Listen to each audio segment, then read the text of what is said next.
Hi everyone, welcome to Hue at Home. I'm Tracy Koga. It is the start now to look back on 2021. So we begin with a new show that we created, the Hue Chat Room. It is a version of our Hue virtual chat, but as we know, in 2021, we could finally be together. So I had my very first guest right here on our Hue set. It was the Honourable Rochelle Squires, and we had an incredible conversation, and she shared some of her deep thoughts about family and politics. Well, I am thoroughly excited because, Rochelle, you are the very first guest in person on our Hue at Home set. So welcome in real life and in real time. I know that we've done a lot of virtual conversations, but I wanted to really invite you here because a lot not only has happened to you in the political ring, but also through your own personal life too. So I really want to reflect on that and how, I guess, things are with you now, because it's always interesting to see how someone handles all of the ups and downs and the turns and twists that life takes you. So congratulations, not only are you Minister of Families, but also the Deputy Premier.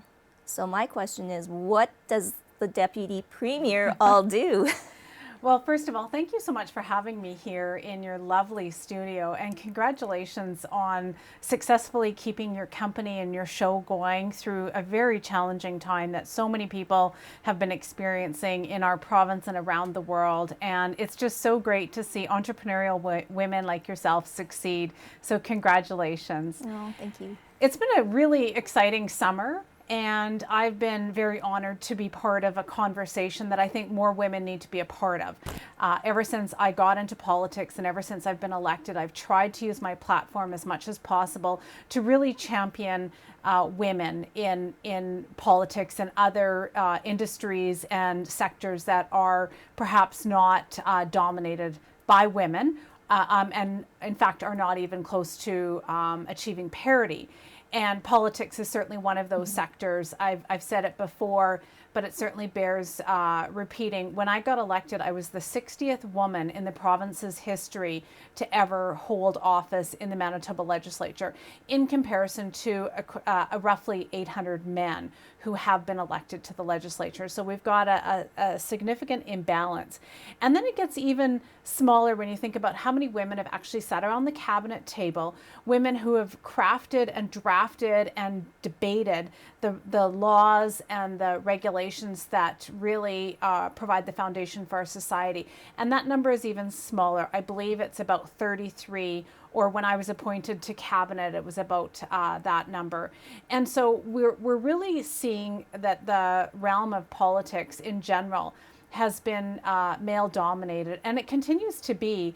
Right now, of course, we're in an election federally, and we're seeing a lot of women on the ballot, and we're seeing some women in leadership positions as well. But it's minor in comparison to the number of men that we're seeing on the ballot and the number of men that we're seeing in the leadership positions, leading major parties in the country. And so I'm always excited to be a part of a conversation and to just champion not only my own career, but for all of those other women and people who may not feel that their voices are reflected in that general conversation. So I was really honored to be considered and asked to consider running in the leadership contest that is currently underway to replace former Premier Brian Pallister, and to become the new leader of the PC Party of Manitoba, as well as the Premier of the province. And incredibly humbled to be in a position where I had such support to run in that capacity. And I will always carry with me that support and that just overwhelming sense of gratitude for the path that I'm on and the people that have made it so for me. And but ultimately I made the decision not to seek the leadership. It wasn't the right time for me, for a variety of reasons. And I think it's important as women that we listen to and respect that natural calling, and that knowing when it's the right time, and maybe not trying to force things that just don't fit. And so for me, it was very clear what my heart was telling me. It wasn't the time for me. But I am super excited about the fact that there are other leading women in this race, and that there's a lot of conversation about the women who are seeking the leadership. And so I'm just so thrilled to be working in with this group of talented women, and seeing this very exciting turn of events for the PC Party of Manitoba, because this is the first time in the party's history that we've had not one but two women who are seeking the top job. So that's incredibly exciting. After I decided not to seek the leadership, and we had an interim premier appointed in Calvin Gertson, he'd asked if I would serve as his deputy. And what an honor that was. And Calvin is somebody that I have tremendous respect for. And he and I we have a long history together. And I think we balance one another out quite significantly because, he's rural, I'm urban, obviously he's male, I'm female. He's comes from a very conservative background, and I am certainly more on the progressive side in that conservative tent. And so we really do balance one another out quite nicely, and it's an honor to serve in that capacity. And that was a little over a week ago. I know. And so learning what the role of the deputy premier is still a work in progress, but it's an exciting journey for sure. Well, we're so excited for you. So I am going to open it up to our beautiful Hue Chat Room. I've got Charlotte, Rana, and Ali here. So we heard a little bit about Rochelle's journey in this last little while. It's pretty crazy, but I mean, all power to women, I think. What about you, Rana? Hi, Rochelle. So good to see you. Congratulations. Hi, Rana. No, and I appreciate your words because they're absolutely very powerful. And for everyone, before I ask a question, Rochelle's support is actually completely transcends all parties. I know for a fact for myself, I know that she's been an amazing source of support, an amazing ear. And I know that I even had messaged her and said, I hope that you're ready for leadership, because I just think you're an incredible friend, and you're just an incredible example of the type of leadership and the type of support once women rise to that position, how much that support means to people. But I'm just really curious, first off, I think it's just and I think Tracy touched upon it a little bit. Can you talk more about, just your thought process when you were deciding, okay, this is not the time for me to run in this leadership. And I definitely acknowledge Heather and Shelley as well for putting their names forward. It's really amazing to see. But I was so curious about you, and as somebody who was like, I wonder if she's gonna do it. I was so curious to see, what was your thought process? And I think the answer is probably going to be quite powerful for a lot of women who are either jumping into an election at any level, but I think that we all probably have very similar thought conversations in our head before we jump into something. So that's kind of my question for you today. So I really believe in always listening to your heart and your gut, and giving that the priority in our lives when making big decisions. And that was a shift for me when I was younger and more junior in my career. I would always go around and ask people, what do you think I should do? Do you think I should take this job, or do you think I should do this, or do you think I should do that? And when we do that, it can create a lot of confusion, and it creates a reliance on other people's opinion. And I'm very fortunate and very privileged to be in a position today where I've learned to trust my inner voice, and I've learned to listen to that inner voice. And I've always been someone who is intuitive and very goal orientated. And I think, what are my goals that I want to accomplish right here, right now? And I feel very strongly about some of the issues that have been really brought to the forefront in this pandemic, and that's dealing with trauma, dealing with mental illness, dealing with the core of some of addictions and other untreated trauma, and really opening up a dialogue about sexual violence and those ongoing impacts on not just the individual but on society. So that's what I'm most passionate about right now. And my job in the Department of Families is really allowing me to have those conversations with people who can make a difference. And so I don't want to give that up. I love working in the Department of Families. I was only appointed on January the 5th, and I'm just doing some of that work right now that is leading me into a place that excites me a lot. And my voice was just telling me, stay the course. There's work that I have to do in families. There's ways for me to contribute where I'm at and to expand upon that. And so that was really what led to my decision to not enter the leadership race, which I know really requires a focus on a variety of issues in the province. And our province is in such a unique position, but a very dire position that requires solid leadership with somebody who is going to show up every day dedicated to not just these specific issues that I've highlighted, but myriad issues that are going to require attention. What are we doing with our education system? How are we getting our kids back on track? What are we doing in healthcare? How are we going to enhance ICU capacity?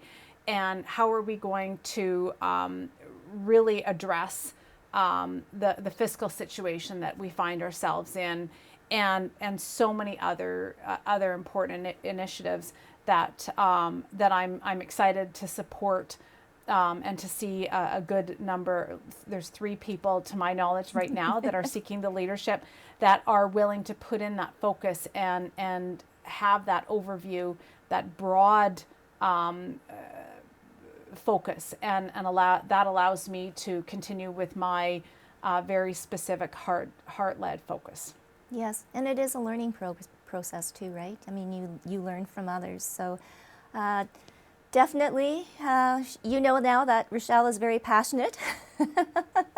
And I guess that's the reason why she didn't step up. But Charlotte now, she talked a lot about things that touch your, ring true to your heart: addictions, mental health, mental well-being, family. What do you have to say? You know, it's so much that Rochelle was saying was just resonating with me, because I spent all of my time working with families and supporting them with their mental health. And congratulations on your deputy minister. I mean, that is awesome. Way to go. Or deputy premier, excuse me. Girl power all the way. But my first question for you, Rochelle, today is really focusing on, your statistics. You're talking about 60 women have only held, office in Manitoba out of 800 men. There's so few of you, and when I say that, women in office. I'm all about peer support, and I'm just wondering, what do you do and what to support all the other women at the ledge, like, holding offices? I'm just wondering what that looks like for you as well as the other women. Oh, that's certainly a great question, and one that I think about a lot. And I love to see when we have younger female employees coming into the legislature, whether they're coming in as interns or employees. I think what's so important is that we create an environment that is respectful and harassment-free and conducive to career laddering.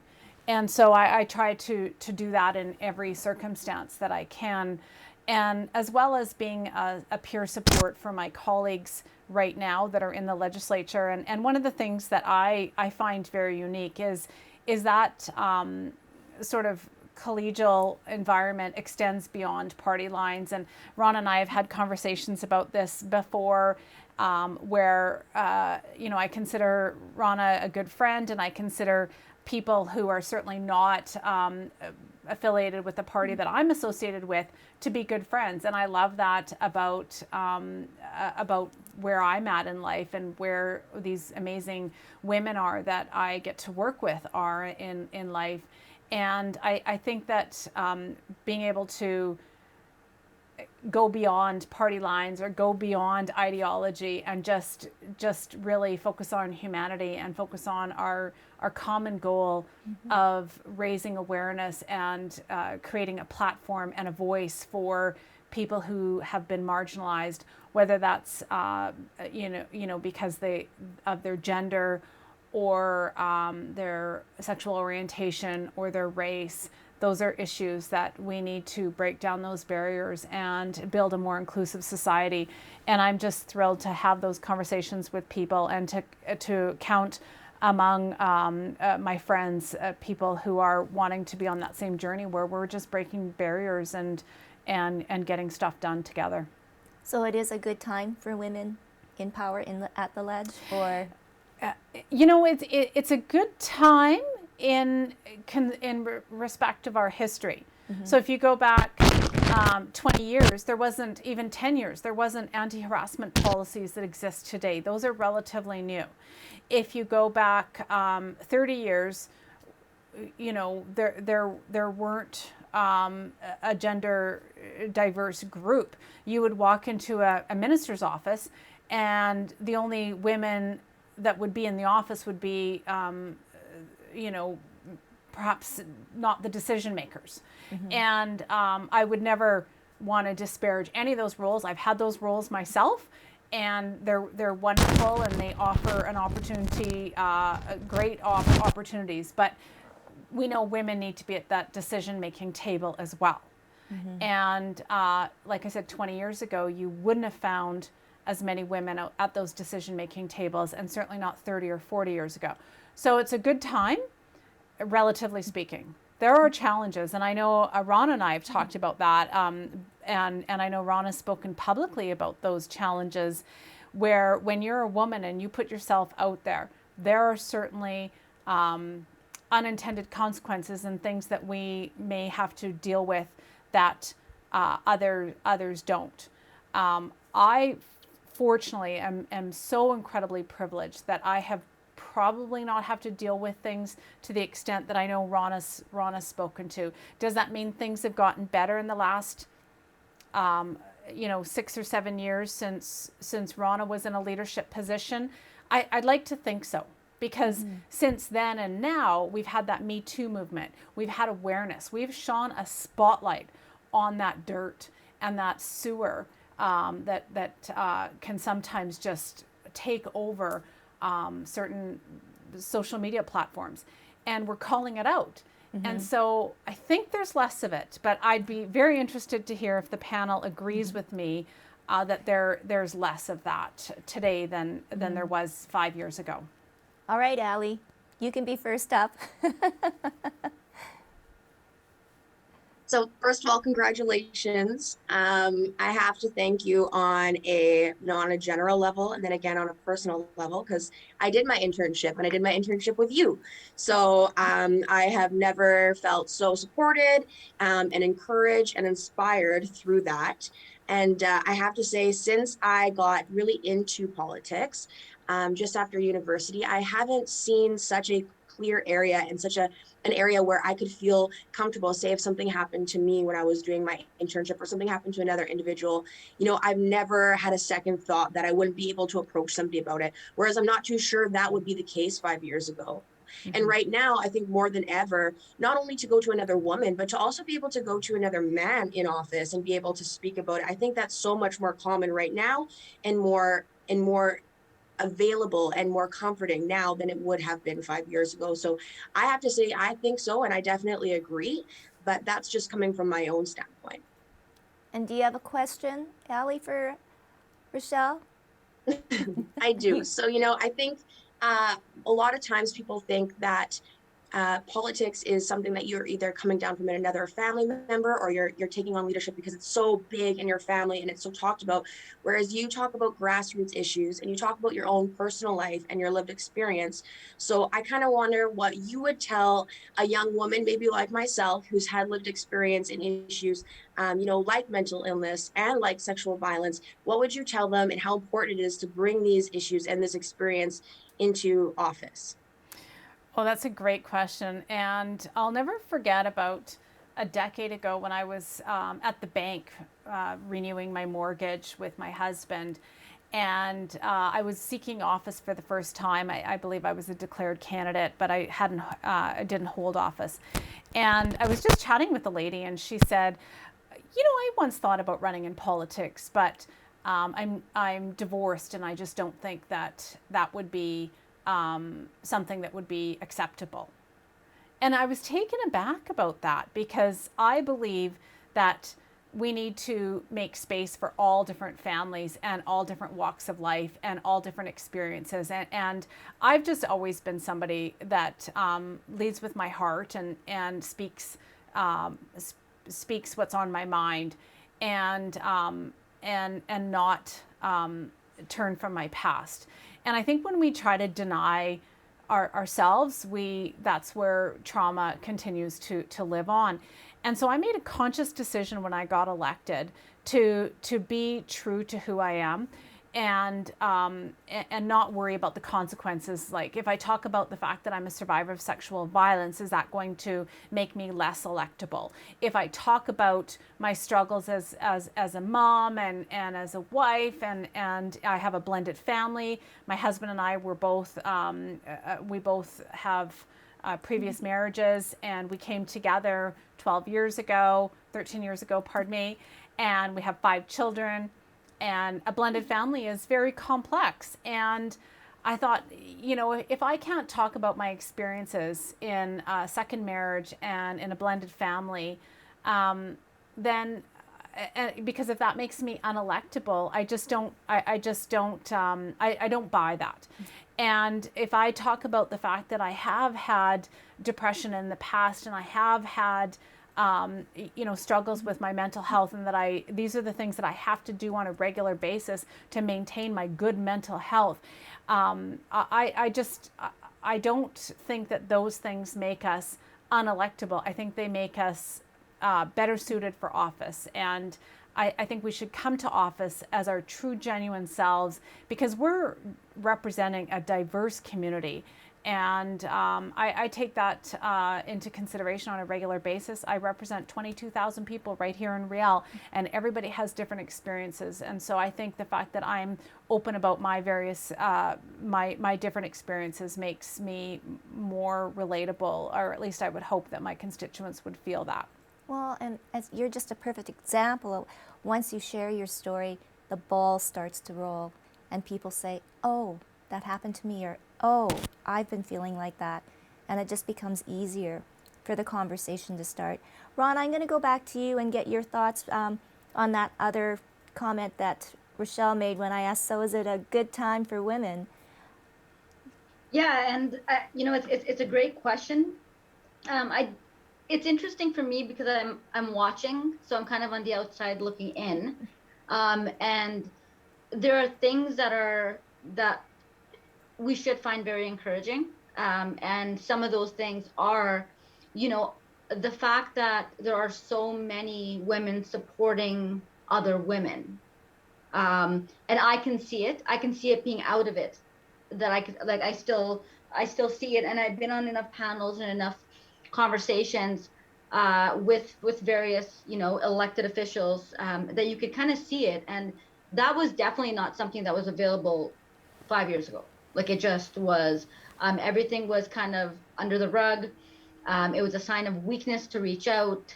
You were told constantly to not be authentic, act this way, and I don't see that. And I think that those are really important things to acknowledge, because that means we have been moving further, and we are moving kind of, it's slow and steady, but it's completely not what it was 5 years ago. And like Rochelle said, like, when you start shining a light on these awful, awful, attacks, or whether it's like emotional or verbal or social media or sexual or whatever it is, once you start shining a light on that and people are able to speak their truth, it's empowering. So I can see that empowerment in a lot of the women who are elected right now. Obviously, there's a long way to go. We all recognize that. We all acknowledge that. Everyone keeps working towards it. But just to answer that question, and I think that we have to give credit to those women who are sitting in those elected positions, because they are totally breaking that mold. So they've walked in, and they have changed that narrative themselves, against all odds. So I think that any woman who's been elected in those positions, like in the last two elections, I think that they deserve for sure like an applaud and an acknowledgement, because for people like me who have shied away from it just out of fear, like literally crippling fear, I'm not scared anymore. Like I would definitely not be afraid anymore. I would be like, all right, let's do this, right? And feel confident and know that I could just be me, and that's pretty empowering. It's pretty impressive. So that's it's exciting. That's good stuff. Oh, it is. Charlotte, Rochelle was talking a lot about the things that she felt strongly about, and, especially sharing her story, she thought that was really important. Is that important to you as a candidate? When you look at the candidates there, are you looking for someone that has all of this rhetoric and their programs and they're going to do this and that? Or is it someone that maybe shares a little bit of personality or a personal story? I have a lot of respect for Rochelle coming forward and sharing bits of her life, and her story. Just bringing that up, and it's that part around, people hearing your story and seeing where you've come, and they're thinking, hey, I can do it too. So thank you for that, but also for personalizing it and saying, hey, these are some of the things that are passionate to me because this was part of my story. And the impact it had on my life. So I thank you for that as well.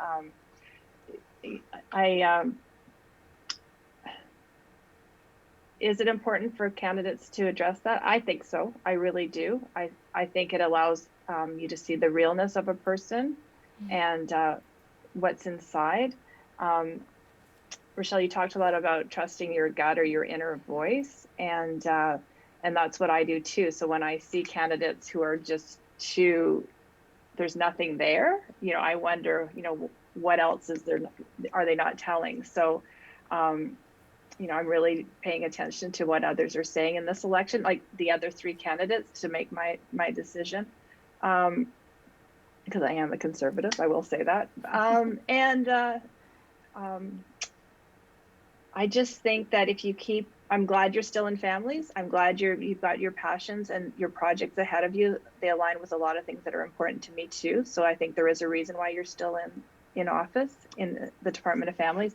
I'm glad that you're tackling some of the mental health, because I was scared it was all going to end up in that one side. But it's families, there's just so much going on with families, and everything has to do with mental health if you think about it. So it just can't be one department. So I'm glad that you're tackling that as well too.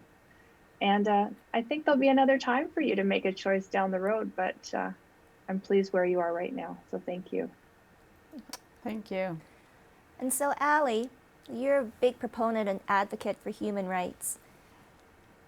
So, moving into this election, this federal election, I mean, I guess it is mentioned, but I don't think it's really mentioned enough.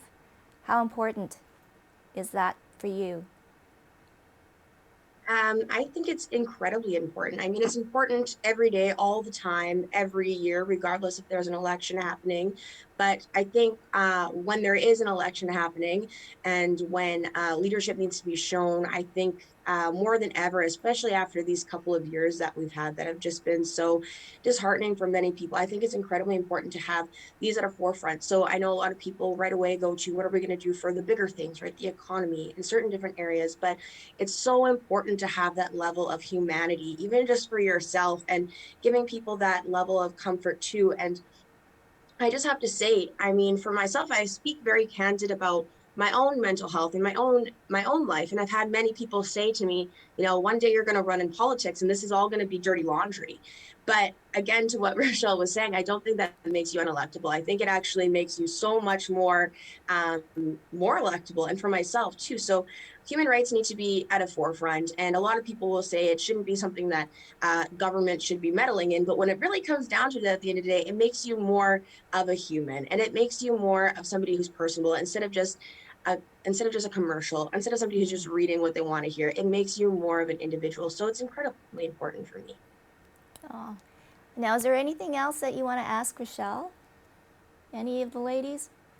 If I could just add one thing to what Ali was saying, and congratulations, Ali, for everything that you're doing, and just such an impressive young lady. And I have no doubt that someday you'll run for office and make a great elected leader.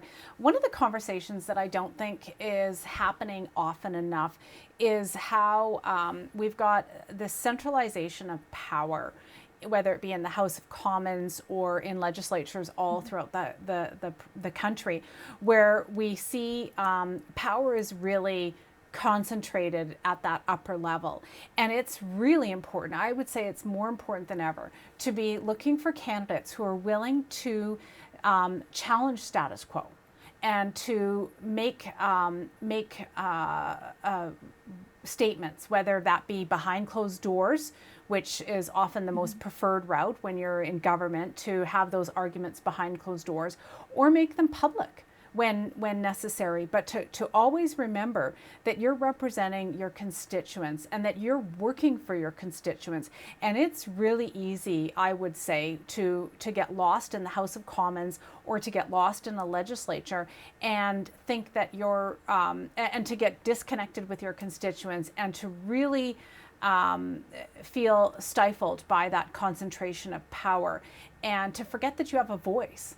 And I think it's so important that we remind all of our candidates, or look for candidates who are willing to always remember that they have a voice and to always remember what's at stake. That when they're sitting around that table, they're not there to always agree with the position that's being presented. They're there to advocate for their community. And that's one of the things that I try to hold dear and try to have that as a guiding principle for myself, and something that I recommend for anyone else who's getting into politics to be mindful who's the real boss, and that's our constituents, and to have that voice. And it's tough sometimes. And as I'm speaking with a group of influential women, we've all been in that situation where it would be so much easier to just sit back and be quiet and just to let the status quo roll over our heads and to just be quiet. But those days are done. We have to use our voice. We have to dig deep and stand up for what we believe in. And it's challenging and it's hard work, but it's so important. And that's where that sort of network is so important, that you can fall back on a group of women that you trust that can help give you that confidence and that courage. But again, I just think that it's incredibly important to look for candidates who are willing to speak up and follow their own intuition. So I just want to ask, what was the toughest thing you had to do? Oh gosh. Well, I mean, I did speak up in July about my own viewpoints on the residential schools, and I believe that Canada and all Canadians need to have the courage to really accept our past and to look at the ugliness of systemic racism in this country, and to acknowledge the devastating impacts that that decisions have had on particularly our racialized community and particularly Indigenous Canadians, and so there have been times where I thought, you know what, I'm just going to step outside of the lines and speak my mind. And I did so with confidence, and I'm very happy I did that. It was something that was really heavy on my heart and important to you, and that's the main thing. Yeah. So anyways, do any of you have any more questions to wrap things up? Can I just jump in real quick? So, and I 100% like love everything you just said. And even it's a centralization, it's a decentralization of power, but it's also choosing leaders who are willing to hear their cabinet and willing to hear their elected officials. So it kind of goes both ways too, because it's this towing of party policy and lines that actually is probably the most detrimental to the betterment of society, right? Because we elect people of all different places, all different life experiences. They view the world through very different lenses, depending on their life experiences. I mean, if you're going to elect them, and I've talked about this a lot, like, let's not just be putting token people as candidates in places, and we see it happen all the time, and it's kind of sad, right? Because you'll put them in as the token person, but when it comes time for their expertise and their voices and their life experience and their knowledge to be acknowledged to their leadership, sometimes that's where the issue really becomes, because they're not able to really voice it, because you have a leader who's maybe unwilling to listen. So it goes both ways, but I 100% appreciate everything you said, Rochelle. It's bang on. Charlotte, anything? I just encourage you to keep doing what you're doing for families, and I'm always around for conversation what that looks like in my world. But I'm like, where you're focused on, super important, and keep doing what you're doing, please. Aw. And Allie? Allie? Yeah, once again, thank you so much. And honestly, this conversation is it's made me excited for the future. It's made me excited for your future, for Manitobans' futures, and for women's future just in general. So this is a conversation that I hope keeps happening, not just maybe in the legislature, but also just for individuals. So I couldn't thank you enough, and you're always a big inspiration to me. Thank you. Well, thank you all, ladies, for joining us. And Rochelle, it's always been a pleasure. And we're all behind you on this crazy journey and supporting you all the way. And like Charlotte said, there will be a time. Thank you. Much love to all of you. You're inspiring women, and I'm just really honored to call you all my friends. Thank you. Thank you.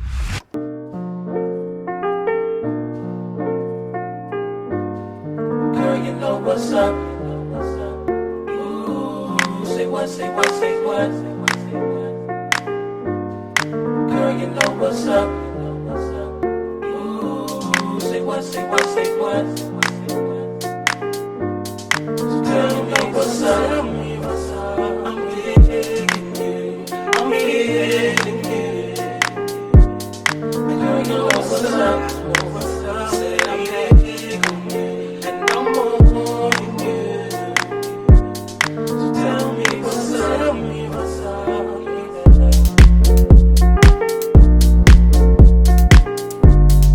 Girl, you know what's up. Ooh, say what, say what, say what. Girl, you know what's up. Welcome back to Hue at Home. Well, now we head out into the international music scene with BC's own Alex Cuba. He's won accolades all over the world, but he still calls Canada home. I want to give a big hello, a friendly Winnipeg, Manitoba hello to Alex. And it's so good to have you here. And it's pretty cool. You're in Smithers, BC. No forest fires. The summer has been great. And I guess a little thing called COVID and the pandemic have kind of, I guess, changed the way we do things, and of course you. But it hasn't really stopped you because you've released some amazing new music. And I want to talk about, though, first, your wardrobe. Something that you got nominated or put into a museum. Oh, yeah, it's a crazy piece of news because it's the first time. It's the first time that I see myself. At the beginning, I have to be honest with you. I don't know. I didn't know how to take it. Is this a cool thing or is this meaning that I'm getting old? I don't know what it is. But yeah, pretty cool. The Grammy Museum in LA, the city of Los Angeles, has now the outfit that I wore to the Latin Grammys last year when I performed. And it's going to be on display there on an exhibition for a whole year. So I think I'm gonna miss my white leather Converse shoes. I think I'm gonna miss my fedora hat. I'm gonna miss all of it. I'm gonna have to wait for a year to come back to me. Oh, well, you're in some pretty heavy company with Lionel Richie, I hear, and Taylor Swift. So, hey, Yeah, you must have done something right. I think what I've done, maybe what I've done right is to first of all to come to live in such a beautiful place as where I live. Smithers, BC. That allows me to focus and to concentrate and to forge forward, a career of meaning and dignity and all of that, because music is very deep for me. Music is it's my life. I take it very seriously. I make people dance and have fun with my music, but I it comes from know. a serious place. But that's you know. yeah, but that's Cuba in you. And I want to know, how did you manage to come to Smithers, BC? Well, I I moved to Victoria first. I think that if I would have moved from Cuba all the way to Sweden, BC, I don't think I would have stand a chance here to last a winter. To be quite honest, it was a crescendo thing for me. It was a work in progress. It was quite the process. But we spent 4 years in Victoria. I came to Canada the first time in 1995. I was the bass player for one of my father's band. And while in Canada on tour with that band, I met my wife in Vancouver. She was going to university in Vancouver, Simon Fraser. And that was 1995. That same year, we got married. And then began to change for me. She spent a couple of years in Cuba living with me. And then we decided to come. And we went to Victoria first for 4 years. And then after that, our family was already, big, I guess. I had two kids so far at that point. I mean, and we decided we needed because I was beginning to travel a lot, and she was staying behind all the time by herself. So we needed to either go to Cuba to be with my family or come to Sweden to be with her family, and at the same time, of course, made have the kids grow in a family environment, And this Smithers was the destination. I think it was my decision. She would have been happy with going to Cuba. She loves Cuba. I love Cuba too. But for me, it was important to remain in North America. I had something inside of me, creatively telling me that from Cuba I was gonna be just a Cuban artist. From Canada, from this place, I have become global. Which is the energy of my music. I don't see differences in people. I see all of us together. I see music as a unifying vehicle, and that is important today more than ever. So, Oh, and that, yeah, leads me to the next question. With all of this, Alex, and being in isolation, and a lot of musicians have been writing and wanting to get back to performing, but again, it's having that voice, right? And you do it beautifully between speaking in your native language and then singing in English. And you've always maintained a real passion for where thank you you. grew up. So, why is it that when young musicians right away they have to find their genre, they have to find their sound and what that means and everything like that. For you, was that always, was that something in your mind? It doesn't seem to be, because now you say that you're global. Yeah, yeah. Well, that is something that sometimes it's a little difficult for me to explain, and even more difficult for some people to understand, because people hear Cuba. What do you mean? They people seem to know, uh, that they know a lot about Cuba and stuff like that. And when we talk about music, most people know that Cuba is quite strong musically, and is famous in the world for its music. But when I say globally, and when I put it that way, what I mean is, and this is the part that sort of confuses people. I gained full musical identity in Canada. When I was in Cuba, I wasn't a singer. Cuba, I have never opened my mouth to sing. The very few times I did it, I wasn't comfortable because my voice is not Cuban. The sound of my voice is not Cuban per se. Cuban voices have different sounds. They are loud as a trumpet, for example, to be able to command a 16 or 18-piece band, and the loud voice have to be there. I have a soulful voice, which is not seen often in Cuban music, and even more in Latin music. So Canada allowed me to discover that voice. And once I discovered, because I had nobody, I didn't have the pressure of a strong culture telling me, no, you're different. No, you're different. You're different. You know what I mean? I found a huge amount of space.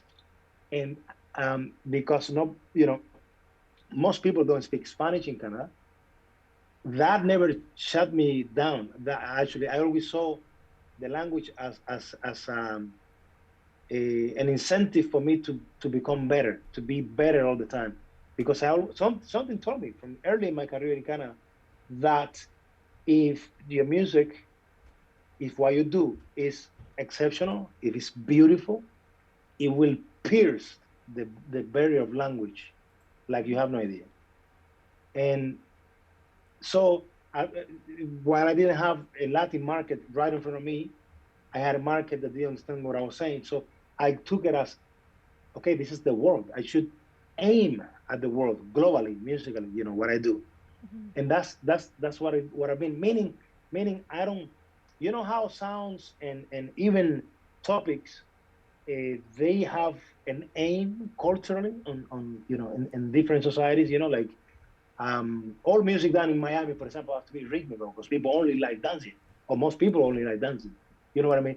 I like it all, and Canada allows me to express myself however I want. My only goal is always to make it beautiful. That's all. And that you do. So let's talk about your new album, Mendo, and the meaning behind that, and I guess the music that is in this Absolutely. What a year! What a year! That is, it doesn't seem to be quite over yet. But for us, for creators, for musicians, I think it was a moment to really realize how deep it runs, in our veins, and how important it is, and how much it keeps us alive. Whoever took that for granted, got to come face to face with it last year, and say, oh my God, thanks God for this song that I'm just writing now. It's giving me the inspiration that I need, to keep going. Um, I received a phone call from CBC Radio, Vancouver last year, right after Bill Withers passed away. That was almost at the beginning of the pandemic. It was the end of March, at the beginning. And the phone call was to ask me if I would like to participate in a tribute show to Bill Withers they were putting together. And I tell you, I was coming off a really kind of intense moment because I had a long tour in the US that came down, crumbling. It got canceled completely. And I was like, oh, I was so looking forward to do it. Anyway, it took me a couple of days to answer that request until I said, yeah, okay, let's do it. But the request, they wanted me, they needed us, they needed everybody that they were inviting, they needed us to record ourselves and send the song because that, everything was shut down, right? And I said, okay. So I set up my studio. I didn't find a better place than my living room to set up my studio. And away I went. I did record just the two of us, Oh, which actually just hit a 1 million streams on Spotify about 3 days ago. oh my And goodness. it blows my mind because it's only one guitar and one voice, and I love that. But anyway, um, I say yes, and am I ever happy that I say yes? When I sent them the song, they loved it, and I got an email saying that even some member of their staff, they even cried when they heard the song. It was a very fragile moment. Everybody was like, nobody knew what was going to happen, so we were all very emotional, I think. And that was all it took for me to begin creating, and I didn't stop. And slowly started coming this album, and I started writing songs like no, like crazy, and reaching out to other singers because I ended up having 5 collaborations on the album, international. But I think everybody was in such a mood, an emotional mood, that creativity was the perfect thing, to let all of that out, right? So they all got back to me immediately, saying yes, yes, and the album put together itself quite easily, I think.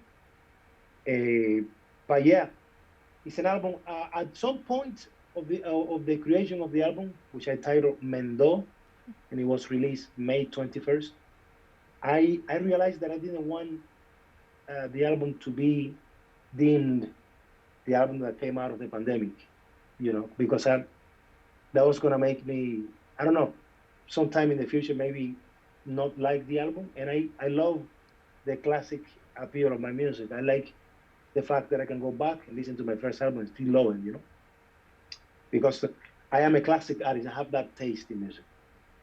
And so I said, you know what? There is not going to be pandemic anywhere on this album. This is about life and how precious life is, and let's enjoy and unity and hope. So that's the angle I gave it. Mendo, for those of you that want to know what Mendo means. Mendo is an Afro-Cuban word that I found very meaningful for the moment. It's a very deep word with a lot of layers. Anything that has ability, unmistakable talent, that has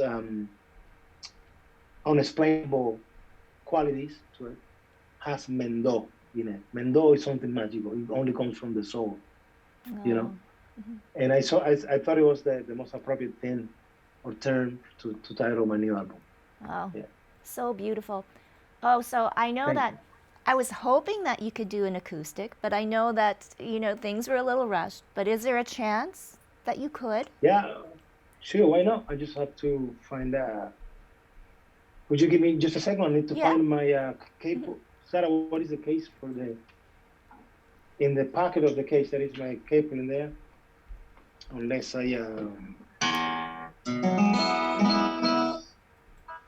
While I'm talking to you, I'm gonna tune up. Okay. Where in Winnipeg are you? We are in Winnipeg, Manitoba, the capital of Manitoba. Right in the city. Nice. I think you were supposed to do a show just before, and then everything shut down. Yeah. I think at the Park Theater, Alex. At the Park Theater, yeah.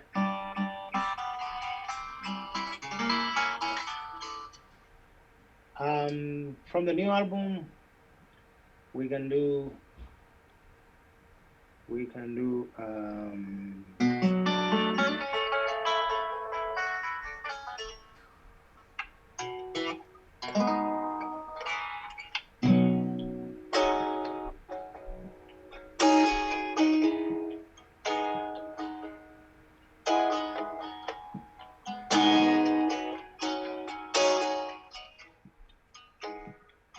See how my voice.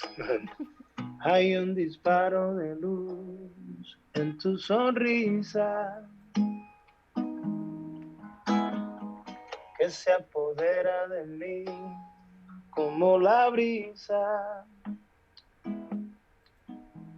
que enseña la sensación del movimiento,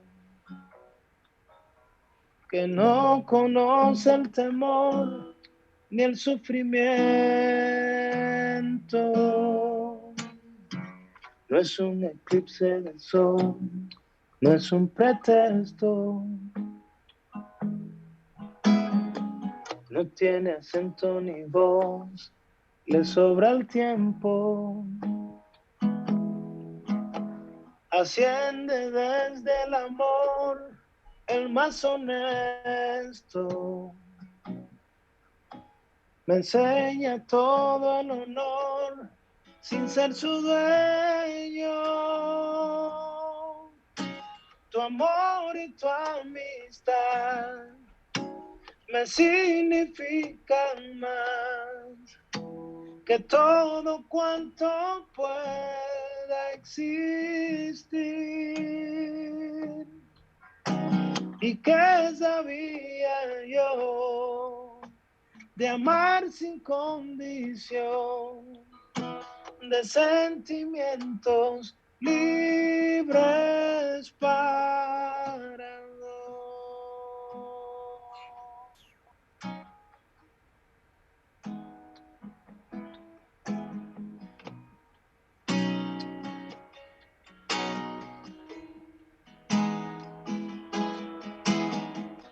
Nunca te he visto de azul en mi presencia. Ningún error te dejó en la tormenta. Aumentas tu desnudez con inocencia. Me has hecho el hombre que soy sin darme cuenta. Tu amor y tu amistad me significan más que todo cuanto pueda existir. ¿Y qué sabía yo de amar sin condición, de sentimientos libres para dos, de sentimientos libres para dos?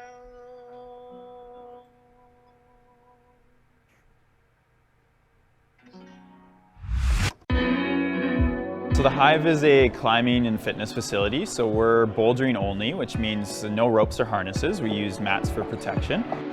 The 4 pillars of our business are climbing, education, health and wellness, and community, and those aspects all kind of come together to create like a 5-star climbing experience.